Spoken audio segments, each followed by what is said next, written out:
बहुत लोग कहते हैं कि इजराइल ने आके खुलकर सपोर्ट किया था इंडिया को। नहीं, इजराइल ने जो स्टेटमेंट दी थी आप देख लो, उन्होंने बोला था हम कंडेम करते हैं टेररिज्म को। उन्होंने पाकिस्तान को कंडेम नहीं किया एंड खुलकर आकर इंडिया को तो बिल्कुल नहीं सपोर्ट किया। पाकिस्तान का डिफेंस पैक्ट है सऊदी अरेबिया के साथ एंड ईरान के साथ अभी तो इतने अच्छे रिलेशनशिप हैं कि रिकॉर्ड नंबर ऑफ शिप्स अगर किसी देश की निकली हैं थ्रू स्ट्रेट ऑफ हॉर्मूज तो वो पाकिस्तान की है। एंड चाइना पाकिस्तान के रिलेशनशिप होने का चाइना को भी भरपूर। सो हे गाइस, मैं हूं तस्खीर और इस वीडियो में हम देखने वाले हैं पाकिस्तान का ग्लोबल राइज कैसे हुआ है। Why Pakistan growing alliance could become India's biggest geopolitical challenge. देखते हैं इस वीडियो को, बाकी बात हम बाद में करेंगे। They're a country of cheats. They are inherently double agents.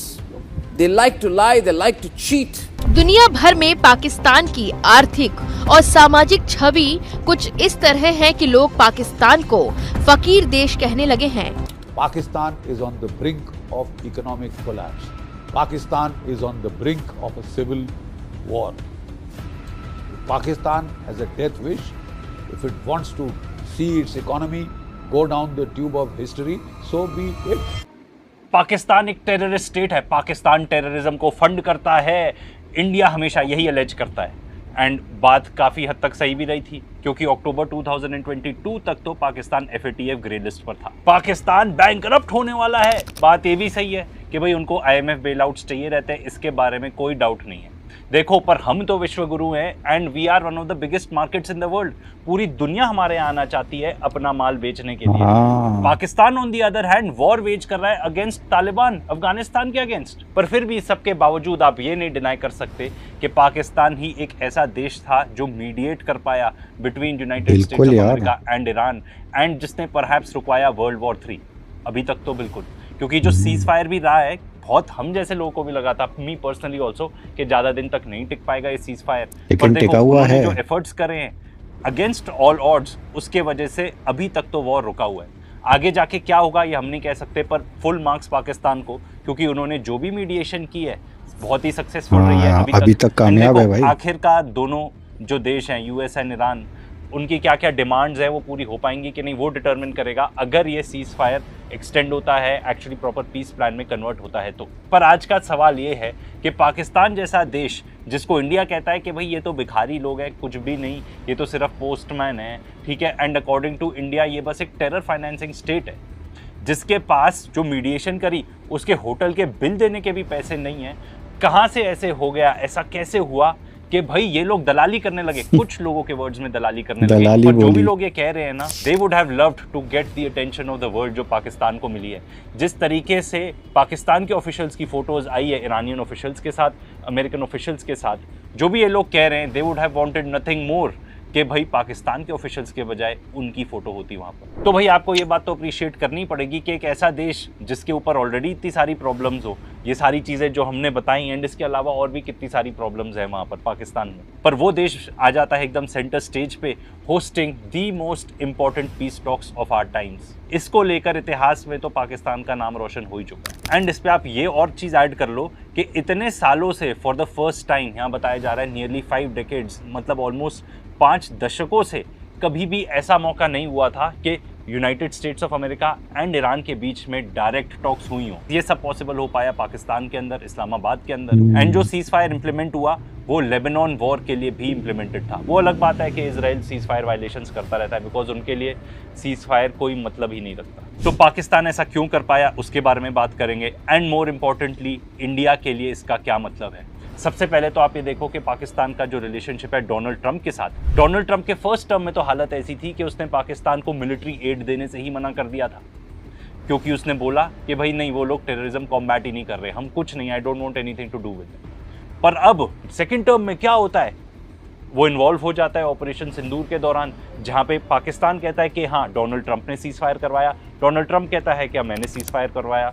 India कभी भी नहीं अग्री करता एंड पाकिस्तान इवन नॉमिनेट कर देता है डोनाल्ड ट्रंप को नोबेल पीस प्राइज के लिए। एंड साथ साथ एक क्रिप्टो डील भी कर लेते हैं वो ट्रंप के साथ, जो ट्रंप का बोर्ड ऑफ पीस होता है उसको भी ज्वाइन कर लेते हैं। गाजा में जो बोर्ड ऑफ पीस बना था उसकी बात हो रही है। And America one of the lowest tariffs देता है पाकिस्तान को, ट्रेड डील अच्छी नेगोशिएट कर लेता है। इंडिया की बाय द वे अभी तक कोई ट्रेड डील नेगोशिएट भी नहीं हुई है। एंड ये भी रिपोर्ट आ रही है कि पाकिस्तान ने first batch of enriched rare earth elements already ship off कर दिए हैं, एक्सपोर्ट कर दिए हैं to United States of America.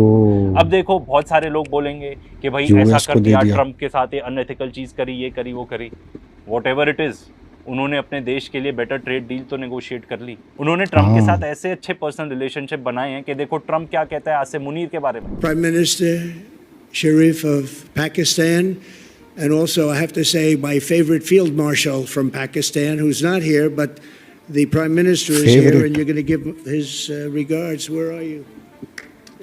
And हमको आपको बताने की जरूरत नहीं है कि हमारी जो इंडियन मीडिया है वो क्या कहती है आसिम मुनीर के बारे में। एंड ये ऐसा नहीं हुआ है कि पाकिस्तान अभी ही एकदम जियोपॉलिटिकल स्टेज पर जाग उठा है, बहुत पहले भी 1981 से यूएस एंड ईरान के बीच में जो भी डिप्लोमेटिक टाइज थे, जो भी बातचीत होती थी, वो पाकिस्तानी एम्बेसी के थ्रू होती थी। एंड पाकिस्तान ने अमेरिका को हेल्प करी है मीडिएशन में। बहुत पहले भी 1971 में चाइना को अप्रोच करने के लिए पाकिस्तान ने यूनाइटेड स्टेट्स ऑफ अमेरिका की हेल्प की थी, और उसी के बाद नॉर्मलाइज होते हैं ties between United States of America and China. Pakistan के ईरान के साथ भी काफ़ी टाइम से रिलेशनशिप बहुत अच्छे थे। हाँ, ये डेफिनेटली सही बात है कि ईरान और इंडिया के बेटर थे रिलेशनशिप, बट पाकिस्तान ने ईरान के न्यूक्लियर प्रोग्राम को बैक इन द डे तक हेल्प किया था। तो ईरान का जो न्यूक्लियर प्रोग्राम है आज के डेट में काफ़ी हद तक उसमें क्रेडिट आपको पाकिस्तान को देना पड़ेगा। एंड पाकिस्तान के और बहुत सारे देशों के साथ भी अच्छे रिलेशनशिप है। According to this article Pakistan pariah state बनते जा रहा था, बट ऐसा तो आज के डेट में बिल्कुल भी नहीं है। सबसे पहले तो चाइना और पाकिस्तान के बहुत ही अच्छे रिलेशनशिप है, उस टॉपिक पर तो हमने एक वीडियो भी बनाया है, बहुत तगड़े रिलेशन है। साथ में 3 ऐसे देश थे जिन्होंने खुलकर आकर पाकिस्तान को सपोर्ट किया था ड्यूरिंग ऑपरेशन सिंदूर, चाइना, टर्की, अजरबैजान। इंडिया को किसने आके किया था? देखो बहुत सारे लोगों को मिसकंसेप्शन है, मैं आज क्लियर करना चाहता हूँ। बहुत लोग कहते हैं कि इजराइल ने आके खुलकर सपोर्ट किया था इंडिया को। नहीं, इजराइल ने जो स्टेटमेंट दी थी आप देख लो, उन्होंने बोला था हम कंडेम करते हैं टेररिज्म को। उन्होंने पाकिस्तान को कंडेम नहीं किया एंड खुलकर आकर इंडिया को तो बिल्कुल नहीं सपोर्ट किया। पाकिस्तान का डिफेंस पैक्ट है सऊदी अरेबिया के साथ एंड ईरान के साथ अभी तो इतने अच्छे रिलेशनशिप हैं कि रिकॉर्ड नंबर ऑफ शिप्स अगर किसी देश की निकली हैं थ्रू स्ट्रेट ऑफ हॉर्मूज तो वो पाकिस्तान की है। एंड चाइना पाकिस्तान के रिलेशनशिप होने का चाइना को भी भरपूर फायदा मिल रहा है। सीपेक का तो पार्ट है ही है पाकिस्तान। साथ ही में चाइना के जो JF-17 जेट्स हैं जो पाकिस्तान और चाइना इकट्ठे बनाते हैं, पाकिस्तान ने बहुत ही अच्छा काम किया उनको बेचने के लिए। देखो ऑपरेशन सिंदूर के बाद तो काफ़ी वाहवाही हो ही गई थी, सेल भी बढ़ गई तो थी। आज के डेट में अजरबैजान ले चुका है, नाइजीरिया ले चुका है, म्यांमार ले चुका है वो जेट्स।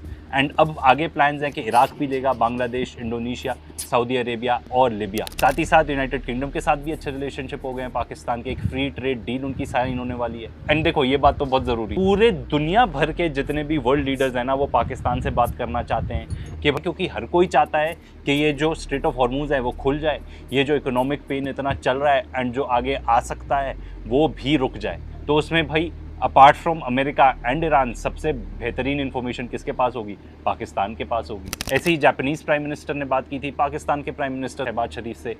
कीयर स्टारमर जो यूके का प्राइम मिनिस्टर है उसने तो आके खुलकर बोला था कि भाई पाकिस्तान एक बहुत ही क्रिटिकल रोल प्ले कर रहा है। एंड इसके अलावा पाकिस्तान के जो फॉरेन मिनिस्टर हैं एंड पाकिस्तान इटसेल्फ उन्होंने बहुत सारी मीटिंग्स करी हुई हैं with other countries in the region, चाहे वो इजिप्ट हो, टर्की हो या और गल्फ कंट्रीज़ हो। मैं आपको इतना बता सकता हूँ कि अगर यही सेम चीज़ इंडिया कर रहा होता ना तो ढिंडोरा इतना ज़्यादा पिट गया होता इस चीज़ का, I have no words. And इसमें एक और चीज़ मैं ऐड कर दूं कि पाकिस्तान के ईरान के साथ इतने अच्छे रिलेशनशिप हैं। बहुत सारे देश जापान जैसे जिनके ईरान के साथ कोई अच्छे रिलेशनशिप है नहीं, बिकॉज वो out and out American ally हैं, तो हो सकता है वो पाकिस्तान को अप्रोच कर रहे हो कि यार हमारा भी कुछ मामला निपटा दो स्ट्रेट ऑफ हॉर्मूज में। इतना ही नहीं, अब तो ये भी रिपोर्ट्स आ रही हैं कि कतर एक स्ट्रेटेजिक डिफेंस पैक्ट कर सकता है पाकिस्तान के साथ। तो सऊदी अरेबिया तो हो गया, टर्की की बात चल रही थी उन्होंने नहीं किया, पर अब कतर भी ऐड हो सकता है उस पर्टिकुलर लिस्ट में। देखो ये जो पाकिस्तान के एफर्ट्स हैं वॉर रुकवाने के लिए, वैसे तो वेलकम करना चाहिए पूरी दुनिया को, बट यूएई जैसे ऐसे देश हैं जिनको बिल्कुल भी नहीं समझ में आई ये बात, तो उन्होंने बहुत सारे पाकिस्तानी वर्कर्स को एक्सपेल करना चालू कर दिया। साथ ही साथ जो उन्होंने लोन दिया हुआ था पाकिस्तान को तुरंत रिकॉल कर लिया। तो पाकिस्तान की अब आप देखो फॉरेन पॉलिसी यहाँ पे भी एकदम ऐसी हो गई कि यूएई बोलता है हमारे पैसे दे दो, तो पाकिस्तान चले जाता है सऊदी अरेबिया के पास, उनसे एड ले लेता है और वापस कर देता है। तो ये जो पाकिस्तान ने इतनी मेहनत की है वॉर को रुकवाने के लिए, this has gained attention from the entire world. अब ये इंडिया को कैसे अफेक्ट करता है? देखो सबसे पहले तो जो पाकिस्तान का स्टांस रहा है ऑन कश्मीर एंड अब तो लद्दाख, वो और ज़्यादा स्ट्रॉन्ग बन गया है। देखो कश्मीर तो ऑलरेडी डिस्प्यूटेड था ही, अब पाकिस्तान ने स्टेटमेंट्स देनी चालू कर दी हैं ऑन लद्दाख। तो होता ये है कि इंडिया ने कुछ नई डिस्ट्रिक्ट्स क्रिएट करी लद्दाख के अंदर, जिस पर पाकिस्तानी फॉरेन ऑफिस ने अपनी स्टेटमेंट्स दी हैं। एंड देखो वो ये सब इसलिए खुल के इतना ज़्यादा कर पा रहे हैं क्योंकि चाइना का फुल सपोर्ट है उनके पास, एंड चाइना भी उसको डिस्प्यूटेड टेरिटरी मानता है। पाकिस्तान की पार्ट है एससीओ का, शंघाई कॉरपोरेशन ऑर्गेनाइजेशन का। इनफैक्ट इंडिया और पाकिस्तान दोनों जून 2017 में ऑफिशियली फुल मेंबर बन जाते हैं एससीओ के। एंड आई बिलीव पाकिस्तान ना जो न्यू वर्ल्ड ऑर्डर जो बनने वाला है, जो स्पेशली इस वॉर के बाद हो सकता है ये वॉर और लंबा चले एंड अमेरिका वैसा सुपर पावर नहीं रहेगा जैसा वो रहा है आज तक। डॉलर भी बहुत ज़्यादा डिक्लाइन हो जाएगा, डॉलर नहीं रहेगा रिजर्व करेंसी। इसके बारे में तो हम आपको पहले भी बता चुके हैं, क्योंकि ये एक लॉ ऑफ फिजिक्स है, ऐसा होता ही है, होना ही है ऐसा। तो जो पाकिस्तान की लीडरशिप है वो इस बात को अच्छे से समझती है, उन्होंने ट्रम्प को अच्छे से सेट कर रखा है, ठीक है, उससे तो अच्छे रिलेशनशिप है ही। एज अ रिजल्ट अमेरिका के साथ अच्छे बातचीत करके चल रहा है, चाइना के साथ तो बहुत बढ़िया है ही है रिलेशनशिप। 80% ऑफ मिलिट्री इक्विपमेंट जो पाकिस्तान के पास है वो चाइना से आता है। अब तो रशिया के साथ भी अच्छा खासा रिलेशनशिप है, क्योंकि पाकिस्तान और रशिया बात करते हैं कि भाई सिक्योरिटी आर्किटेक्चर कैसा होना चाहिए एशिया में। तो भाई वहाँ की लीडरशिप तो अच्छे से समझती है आने वाला टाइम कैसे होने वाला है। एंड सबसे इंपॉर्टेंट बात तो ये है, हम जिस एरिया में रहते हैं, हम जिस इलाके में रहते हैं, जिस कॉन्टिनेंट में रहते हैं, वहाँ पे आसपास पड़ोसियों के साथ तो हमारे अच्छे रिलेशनशिप होने चाहिए। पाकिस्तान ये बात अच्छे से समझता है। एंड वेयरएज इंडिया अभी भी पार्ट बना हुआ है क्वाड अलायंस का। देखो मैं ये बात नहीं कह रहा हूँ, बट प्रोफेसर जेफरी सैक्स जैसे लर्नड लोग ये बात बता चुके हैं कि India should exit the quad. कोई फ़ायदा नहीं होने वाला इंडिया का इसमें। एंड ख़ास तौर पे ये तो इतिहास गवाह है इस चीज़ की। एंड अभी जो ईरान वॉर में हुआ हमने उसमें और देख लिया कि अमेरिका अपने एलाइज को कैसे ट्रीट करता है। पाकिस्तान न्यू वर्ल्ड ऑर्डर समझता है and it may become a part of BRICS. In fact अभी इंडिया ही ऑब्जेक्शन रेज करता है कि नहीं, Pakistan should not be a full member of BRICS. China and Russia चाहते हैं कि नहीं, इट शुड बी। एंड अगर देखा जाए आज के डेट में सबसे नॉन अलाइंड मेंबर ब्रिक्स का इंडिया ही है। जब ब्रिक्स करेंसी की बात होती है तो इंडिया कहता है वो अनरियलिस्टिक है। जब BRICS war games carry out होती है जहाँ पे बहुत सारे कंट्रीज अपनी शिप्स भेजते हैं, ठीक है, उसमें पार्टिसिपेट करने के लिए, देखो ये कैरी आउट हुआ था साउथ अफ्रीका के अंदर। कई ऐसी कंट्रीज है जैसे कि ब्राज़ील, इजिप्ट, इंडोनेशिया, इथोपिया, जिन्होंने एक्चुअली ड्रिल्स में पार्टिसिपेट नहीं किया था, पर वो कम से कम एज ऑब्जर्वर्स तो थे। इंडिया ने एज ऑब्जर्वर भी नहीं ज्वाइन किया था। एंड अगर मिलिट्री वाइज देखा जाए तो ऑपरेशन सिंदूर के बाद तो पाकिस्तान का स्टेटस बहुत ज़्यादा अपग्रेड हो चुका है। लोग उनको बहुत ज़्यादा सीरियसली लेने लगे हैं, बिकॉज दे कैन सी कि पाकिस्तान की जो मिलिट्री माइट है वो अगर इंडिया को टेक ऑन कर सकती है तो that means it is a regional power. देखो हम भले ही जो क्लेम करते रहें कि हमने उनके 11 जहाज गिरा दिए, ये वो, मैटर ये करता है कि इंटरनेशनल ओपिनियन क्या है। एंड यूएस के पैनल की रिपोर्ट आ चुकी है जिसमें वो कह रहे हैं कि पाकिस्तान को ज़्यादा सक्सेस मिला था। एंड वो ये भी बता रहे हैं कि चाइना फुल फ्लेजेड इन्वॉल्व था। एंड अब तो चाइना ने खुद ही अग्री कर लिया है कि उनके इंजीनियर्स तक एकदम मौजूद थे पाकिस्तानीज के साथ फुल फ्लेजेड सपोर्ट देने के लिए। उनके उन्होंने खुद कबूल लिया, साइड पाकिस्तान के साथ वर्क किया है।